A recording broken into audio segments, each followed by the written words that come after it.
कोलकाता का Saint Mary Sacred Heart church, जो church के अलावा नन हॉस्टल भी था। जवान लड़कियां जो दुनिया के सारे बंधन और वैभव त्याग कर जीसस और मानवता की सेवा करने की कसम खाती थी, वो इसी हॉस्टल में रहकर अपनी ट्रेनिंग के कुछ साल बिताती थी। और जब उन्हें नन होने के सभी कर्तव्य सिखा दिए जाते तो उन्हें सेक्रेड हार्ट सोसाइटी से जुड़े किसी चर्च में भेज दिया जाता। ये मार्च का अंतिम शनिवार था। चर्च में इवनिंग प्रेयर हो रही थी। तभी मदर सुपीरियर एग्नेस, जो इस नन ट्रेनिंग सेंटर की हेड थी, उन्होंने एक 22 साल की लड़की से बाकी लड़कियों का परिचय कराया। ये है गॉड स्पेशल चाइल्ड मारिया। आप सभी की तरह इनका जन्म भी सिर्फ सांसारिक सुखों में अपने जीवन को व्यर्थ करने के लिए नहीं, बल्कि प्रभु के चरणों की सेवा के लिए हुआ है। यह हमारे साथ इसी चर्च में रहेंगी। मदर एग्नेस ने अपनी तरफ से नन मारिया का इंट्रोडक्शन दे दिया था, लेकिन मारिया के चेहरे पर गहरी उदासी की परत चढ़ी दिखाई देती थी। उसने न किसी से नजर मिलाई, न किसी को देखकर कोई भाव उसके चेहरे पर आया। बस जैसे ही मदर एग्नेस ने अपनी बात खत्म की, वो चुपचाप अपने कमरे की ओर निकल गई। ये लड़की तुमको कुछ अजीब नहीं लगा? मुझे तो ऐसा लगा जैसे उसे जबरदस्ती इधर भेजा है। पता नहीं उसकी आंखों में कुछ है। I can feel it. Mother Agnes ने तुम्हारा बात सुना तो प्रॉब्लम हो जाएगा। बाद में देखते हैं। अगर ऐसा कुछ होगा तो वो खुद बोलेंगी ना। तुम क्यों अपना मूड खराब करता है? मोनिका के कहने पर उसके ही कमरे में रहने वाली रूमा चुपचाप अपने कमरे में लौट गई थी। लेकिन अभी भी मारिया का वो सपाट चेहरा, गहरी भीतर धसी आंखें उसके मन में कौंध रही थी। अगले दिन सवेरे प्रेयर के समय रूमा ने महसूस किया कि वो सबसे पीछे खड़ी हुई कुछ और ही बड़बड़ा रही है, जैसे वो इस प्रेयर से बचने की कोशिश कर रही हो। रूमा दबे पांव मारिया के नजदीक जाकर खड़ी हो गई और उसके मुंह से निकल रहे शब्दों को समझने की कोशिश करने लगी। मारिया कुछ अजीब सा बड़बड़ा रही थी, जो स्पष्ट तो बिल्कुल भी नहीं था, लेकिन रूमा के शरीर में उसकी आवाज से झुरझुरी सी दौड़ने लगी थी, क्योंकि मारिया किसी आदमी की दोहरी आवाज में कुछ बोल रही थी। कुछ तो अलग है इस लड़की में। मैं पता लगा कर रहूंगी आखिर इसका चक्कर क्या है। इसका दिमाग लगता है ठिकाने पर नहीं है। वैसे भी हम सबका यहाँ आने का कोई ना कोई कारण है। ये तो इतनी पढ़ी लिखी सुंदर है, कोई भी मिल सकता था इसको। यहाँ क्यों आई? रोमा के मन में कई सवाल थे, जिनके उत्तर जानने के लिए वो काफी परेशान थी। शाम को प्रेयर के बाद सभी अपने कमरे में सोने की तैयारी कर रहे थे, लेकिन रोमा ने आज कुछ अलग सोचा हुआ था। सबके सोने के बाद वो दबे पांव मारिया के कमरे की खिड़की पर पहुंची और अंदर झांक कर देखने लगी। लेकिन वहां का नजारा देखकर रोमा के रोंगटे खड़े हो गए थे। मारिया अंदर चेयर पर बैठी हुई थी, लेकिन वो चेयर पर ऐसे बैठी थी जैसे किसी ने उसके पूरे शरीर को मोड़ तरोड़ कर जबरदस्ती वहां बैठाया हो। उसके हाथ पैर बुरी तरह से गुथे हुए थे, गर्दन दूसरी ओर थी। ऐसा लगता था वहां कोई इंसान नहीं, रबर की गुड़िया पड़ी है। अचानक ही मारिया ने अपनी गर्दन रोमा की ओर घुमाई और इस बार मारिया का चेहरा देखकर रोमा की चीख निकल गई। मारिया की आंखों के चारों ओर गहरे स्याह गड्ढे दिखाई पड़ रहे थे। बाल बुरी तरह से उसके चेहरे पर बिखरे थे और दांत इतने काले थे जैसे किसी ने जलता हुआ कोयला उसके मुंह में रख दिया हो। रोमा की दिल दहला देने वाली चीख सुनकर मदर एग्नेस और बाकी लड़कियां दौड़कर वहां पहुंच गई। रोमा जमीन पर पड़ी हुई थी और उसकी सांसें उखड़ रही थी। तुम यहाँ क्या कर रही हो? क्या हुआ है? रोमा ने उंगली से मारिया के कमरे की ओर इशारा किया। रोमा की हालत देखकर मदर एग्नेस ने खिड़की से अंदर की ओर देखा तो उसके भी होश उड़ गए।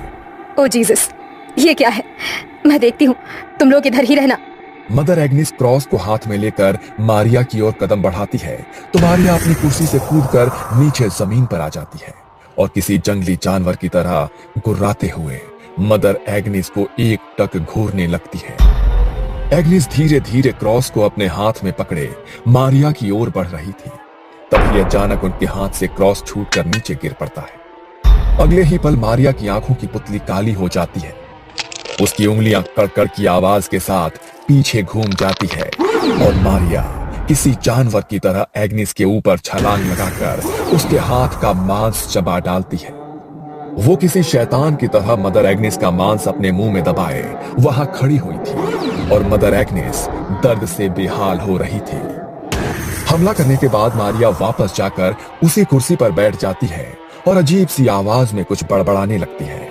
मारिया के मुंह से सुनाई दे रही आवाज ऐसी थी मानो एक साथ 2-3 लोग बोल रहे हों। चीख पुकार सुनकर चर्च में रहने वाले फादर भी वहां पहुंच जाते हैं और मदर एग्निस की ऐसी हालत देखकर उन्हें वहां से बाहर ले आते हैं। मारिया अभी कुछ शांत दिखाई दे रही थी और इसी मौके का फायदा उठाकर मारिया को उसके कमरे में बंद कर दिया जाता है। मारिया की ऐसी हालत देखकर सभी हैरान थे। बाकी की लड़कियों में भी डर का माहौल बन गया था। फादर स्टीव समझ चुके थे कि ये कोई इंसानी नहीं, शैतानी ताकत का काम है। इसलिए बाकी की लड़कियों को उस कमरे से दूर रहने की सलाह दी जाती है और वो क्रॉस को माथे से लगाकर कुछ बुदबुदाने लगते हैं। अगले दिन सुबह प्रेयर का समय था। फादर ने सभी ननों को मारिया के कमरे के बाहर बुलाया और एक साथ प्रेयर करने के लिए कहा। पवित्र जल हाथ में लेकर फादर मारिया के कमरे में दाखिल हुए। एक तरफ बाकी की नन मिलकर लगातार प्रेयर कर रहे थे और दूसरी ओर फादर हाथ में पवित्र जल लेकर मंत्र बोलते हुए उसकी ओर बढ़ रहे थे। फादर को देखकर मारिया के चेहरे के भाव बदलने लगे। वो घबरा कर एक कोने में सिमट रही थी। प्रेयर की आवाज उसके कानों में पहुंच रही थी, जिससे वो अपने दोनों कानों पर हाथ रखकर बचने की कोशिश कर रही थी। अचानक एक चीख के साथ वो जमीन पर गिर पड़ी और उसी के साथ फादर स्टीव ने पवित्र जल छिड़ककर बाकी सभी को यकीन दिला दिया कि मारिया के ऊपर जो भी शैतानी साया था वो पवित्र जल और प्रार्थना की शक्ति से उसे छोड़कर जा चुका है। पवित्र जल ने जहां जहां मारिया के शरीर को छुआ था वहां पर छाले जैसे बन गए थे। ऐसा लगता था जैसे मारिया को किसी ने तेजाब से जला दिया हो। कुछ देर बाद मारिया को होश आया तो वो दर्द से कराहती हुई पहले से काफी कमजोर नजर आ रही थी। उसके शरीर में अब मुश्किल से उठने बैठने जितनी ताकत बची थी। चेहरा एकदम मुरझा चुका था, शरीर भी मानो झुक गया था। मारिया की हालत को देख मदर उसे उसके कमरे के बिस्तर पर ही लिटा देती है। ओह जीसस, इसका हालत बहुत खराब लग रहा है। इसे यही आराम करने दो, होली वाटर इसको ठीक कर देगा। अगले 2 दिन बेहद सन्नाटे में गुजरे। मारिया ऐसे ही बिना कुछ खाए पिए, बिना एक भी शब्द बोले अपने बिस्तर पर पड़ी रही। 2 दिन बाद उसने टूटे फूटे शब्दों में पानी मांगा। मदर के कहने पर मारिया को पानी पिलाया गया। मारिया अब थोड़ी सामान्य सी नजर आ रही थी। ऐसा लगता था कि जैसे जो भी बुरी शक्ति थी वो वाकई में उसे छोड़कर अब जा चुकी है। मारिया की ऐसी हालत देखकर मदर एग्निस ने प्यार से उसके सर पर हाथ फेरा। कुछ खाओगी? मारिया ने हाँ में गर्दन हिलाई और फिर कई दिनों के बाद मारिया ने भर पेट खाना खाया। वो खाती ही जा रही थी जैसे न जाने कितने सालों से भूखी हो। जैसे जैसे समय बीत रहा था मारिया के खाने की गति और तरीका बदलते जा रहा था। मारिया का पूरा मुंह खाने से सन गया था। खाना खाने के बाद मारिया कुछ अलग सी नजर आने लगी थी। एक बार फिर उसकी आंखें बदलने लगी और वो कुछ अजीब सी भाषा में बड़बड़ाने लगी। ये बार बार अलग भाषाओं में बोल रही है, लेकिन इसने इतनी सारी भाषाएं सीखी कब? आप तो कह रही थी ये अनाथ आश्रम में रहकर पड़ी है। क्या वहाँ पर ये सब भी सिखाते हैं? और आपने उसे खाना खाते हुए देखा? ऐसा लग रहा था जैसे कोई इंसान नहीं जानवर खा रहा हो। मुझे नहीं लगता ये अपने होश में है। इस समय जो कुछ भी कर रही है ये उसके अपने बस में नहीं है। इससे पहले कि कोई कुछ कर पाता मारिया एक बार फिर से नॉर्मल हो गई थी। ऐसा लगता था अभी कुछ देर पहले जो भी हुआ उसे उसकी जानकारी ही नहीं है। मारिया का स्वभाव गुजरते समय के साथ अजीब और अजीब होता जा रहा था। मदर एग्निस और फादर स्टीव समझ गए थे कि मारिया को संभाल पाना उनके बस का नहीं है। मारिया को शुक्रवार तक यहाँ पर ही रखना होगा, उसके बाद फादर एडमंड ही कुछ कर सकते हैं। 3 दिन बाद शुक्रवार को फादर एडमंड वहां आए और देर रात सबके सोने के बाद एक्सोर्सिज्म यानी कि मुक्ति की प्रक्रिया शुरू की। मारिया को एक कुर्सी पर बांध दिया गया। उसके चारों ओर क्रॉस और जलती मोमबत्तियां रखकर पवित्र जल का छिड़काव कर दिया गया और उसी के साथ फादर ने मंत्र पढ़ने शुरू कर दिए। मारिया की आंखों की पुतली एक बार फिर से काली नजर आ रही थी। उसके चेहरे पर शैतानी मुस्कान दिखाई दे रही थी। मारिया एक साथ कई भाषाओं में जाने क्या बोल रही थी।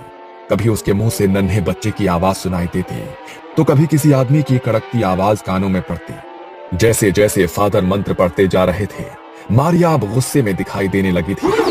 अचानक ही मारिया जोर से चिल्लाती है और उसी के साथ उसके आसपास लगी सभी मोमबत्तियां एक साथ बुझ जाती है और तभी फादर देखते हैं कि जमीन पर रखे क्रॉस और मारिया के बीच की जमीन फटने लगी है।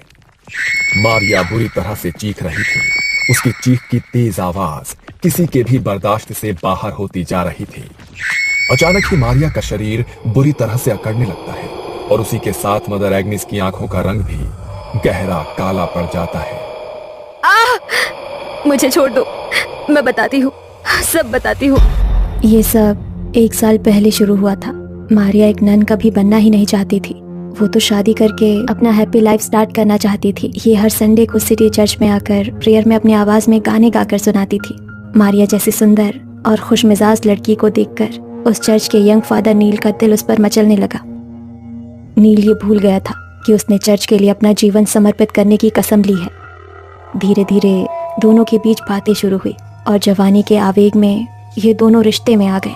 मारिया और नील दोनों के लिए इस रिश्ते को सबके सामने लाना असंभव था, क्योंकि एक फादर उम्र भर कुंवारे रहने की कसम खाता है। अगर ये बात सोसाइटी में किसी को भी पता चलती तो बहुत बड़ा तमाशा होता। चर्च की रेपुटेशन खराब होती सो अलग। इसीलिए वो अब अपनी गलती सुधारना चाहता था। उसी दिन मारिया जब चर्च में प्रेयर के लिए आई तो उसने बताया कि वो 4 महीने की प्रेग्नेंट है। फादर नील के पैरों के नीचे से जमीन निकल गई थी। वो कुछ भी समझने की हालत में नहीं था। वो उस बच्चे को एक्सेप्ट नहीं कर सकता था और मारिया जिद पर अड़ी हुई थी कि वो अपने बच्चे को दुनिया में लाकर ही रहेगी। जब बातों से मारिया नहीं मानी तो नील ने मुझे सारी बातें बताई और मदद मांगी। मैंने वादा किया कि मैं उसकी मदद करूंगी, लेकिन पहले जरूरी ये था कि वो मारिया को बच्चे से छुटकारा पाने के लिए राजी करे। आधी रात का समय था। बाहर भयंकर तूफान आया हुआ था। मारिया को प्रसव पीड़ा शुरू हो चुकी थी और ऐसी हालत में सिटी चर्च में सिर्फ 3 लोग मौजूद थे, फादर नील, मारिया और नर्स जूली। मैंने नर्स जूली को सिटी चर्च में पहुंचने के लिए कहा था। जूली आ गई है ना? तुम चिंता मत करो, वो सब संभाल लेगी। यस, जूली तो आ गई है, लेकिन मारिया की हालत बहुत खराब है। मुझे कुछ समझ नहीं आ रहा, अगर उसे कुछ हो गया तो। मारिया की डिलीवरी समय से पहले कराने के लिए हमने धोखे से दवाइयाँ दी है। ऐसी कंडीशन में मरीज की हालत बिगड़ती ही है। इस समय तुम अपनी रेपुटेशन की चिंता करो, मारिया की नहीं। और अगर मर जाएगी ना तो अच्छा ही है। तुम्हारे लिए रास्ते का रोड़ा अपने आप साफ हो जाएगा। रात के तकरीबन 2 बजे बच्चे का जन्म हुआ। तब तक मैं भी सिटी होली चर्च पहुंच गई थी। मारिया की हालत खराब थी। आपका बच्चा पैदा होते ही चल बसा। I am sorry. नर्स के इतना कहते ही मारिया चीख चीख कर रोने लगी। मैंने नर्स को इशारा किया और वो बच्चे को लेकर चर्च के पीछे बने कब्रिस्तान में आ गई। नील मारिया को संभालने की कोशिश कर रहा था और उसी क्षण हम दोनों ने मारिया के जीवित बच्चे को गड्ढा खोदकर दफना दिया। हमें लगा था कि ये सब भी उस बच्चे के साथ हमेशा के लिए दफन हो गया, लेकिन कहते हैं ना, सच्चाई चाहकर भी छिपती नहीं है। मारिया को बदहवासी से रोते देख नील अपने आपे से बाहर हो गया। अरे क्या रोना धोना लगा कर रखा है तुमने? अगर जिंदा भी रहता तो क्या मिल जाता तुम्हें? अब तुम भी सुकून से जियो और मुझे भी जीने दो। कभी सोचा भी है कि अगर मैंने ये फैसला ना लिया होता तो जिंदगी बर्बाद हो गई होती हम दोनों की। तुमने क्या किया मेरे बच्चे के साथ? सच सच बताओ, कहीं ऐसा तो नहीं उस नर्स ने झूठ बोला मुझसे? हाँ, झूठ बोला हमने तुमसे। अब बेहतर होगा कि तुम अपने मुंह पर ताला लगा लो। मारिया घंटों तक रोती चिल्लाती रही, लेकिन अब कुछ नहीं किया जा सकता था। मारिया जानती थी फादर नील सबकी नजर में एक संत है। वो चीख चीख कर भी अपनी सच्चाई बताएगी तो भी कोई भरोसा नहीं करेगा। और वैसे भी अब इस सच को साबित करने के लिए उसके पास कोई सबूत भी नहीं था। मारिया अब खामोश सी हो गई थी। दिन भर किसी से बात करने वाली मारिया अक्सर रात में कब्रिस्तान में जाकर चीख चीख कर रोया करती थी। फिर उसने कब्रिस्तान जाना छोड़ दिया। एक रोज मेरे पास फोन करके मारिया ने कहा कि वो नन बनना चाहती है। शुरू में मैंने उसे समझाने की कोशिश की, लेकिन वो मानो अपनी जिद पर अड़ गई थी। नील के धोखे ने उसे पूरी तरह से तोड़ दिया था और अब वो इस संसार में किसी के साथ भी नाता रिश्ता नहीं रखना चाहती थी। और फिर मैं उसे अपने साथ यहाँ ले आई। कॉल नील, वरना ये मारिया जाएगी। फादर कुछ मंत्र पढ़ते हैं और मारिया के ऊपर हॉली वाटर की कुछ बूंदें छिड़क देते हैं। मारिया खुद को अपने बच्चे की मौत का जिम्मेदार समझ रही थी। उस गिल्ट ने उसको भीतर से बिल्कुल खोखला कर दिया था। आधी रात को कब्रिस्तान में जाकर मरे हुए बच्चे को पुकारने के कारण शैतानी रूहों ने उसके शरीर पर कब्जा कर लिया है। इन रूहों में मारिया के नन्हे बच्चे की आत्मा भी शामिल है, जो अब अपना बदला लेना चाहता है। फादर ने एक्सॉर्सिज्म की प्रक्रिया को और भी तेजी से शुरू कर दिया। वो लगातार हॉली वाटर छिड़क कर मंत्र पढ़ रहे थे।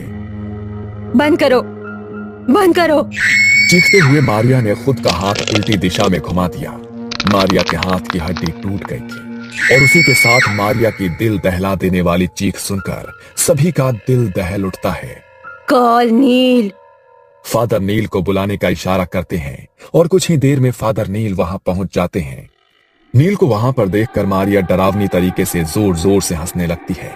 नील घबराकर मदर एग्निस के पास आकर खड़ा हो जाता है। मुझे माफ कर दो मारिया, तुम बिल्कुल मत घबराना। फादर इस शैतानी रूह को तुम्हारे शरीर से जरूर दूर कर देंगे।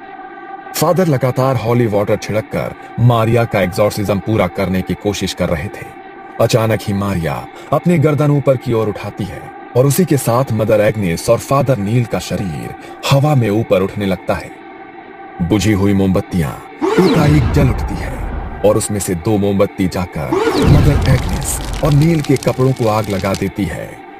मारिया एक बार फिर से लड़खड़ाती जुबान में बड़बड़ाती है, एक पाप एक ही सजा।